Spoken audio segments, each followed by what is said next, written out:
Each day, thousands traverse in and out of traffic up and down Highway 370 in Papillion. If that's your route, you know the biggest difference between the major intersections, those with and without the flashing yellow turning signal. The flashing turn arrow, it's just like a yield sign.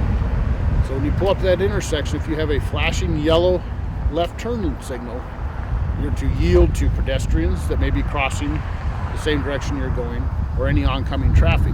Despite the simple explanation from Lieutenant Ray Higgins, there's still some that are confused by the congestion corrector. Again, to help traffic flow, help traffic congestion. So we took to the roads or the highway to take a closer look at how different the intersections can be.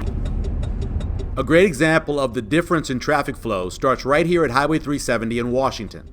With no flashing yellows, the daily driver can be stopped for a while if they miss the green turn arrow. If there's no traffic coming, you may sit there, your light turned red, your neighboring traffic that's going straight's going on, they may go for 30, 45 seconds.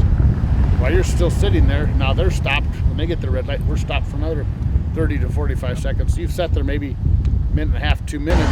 But just down Highway 370, you come to the 90th Street intersection. And as you can see, you have the yellow blinking light. So what happens? I come up to the intersection, I look if no one's coming, then I can go, opposed to having to wait for a green turn arrow to be able to make that turn. Farther down the road, and you're back to being at the mercy of the green arrow. At the intersection of 108th and 370, you have those red arrows opposed to the blinking yellow arrows, which means you have to actually wait for a green arrow to be able to turn, which does slow down the flow of traffic.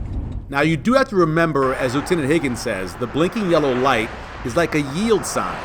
So taking a chance on a turn, like this second car turning on 90th, probably is cutting it a little close. You just have to remember, if it's flashing yellow, the people traversing straight across towards you and any pedestrians have the right of way. You're seeing more and more of them as I travel around. I see more and more. You're seeing more and more in the metro area. They're becoming more and more prevalent to help increase traffic flow. For Papillion Now, I'm Michael Severe.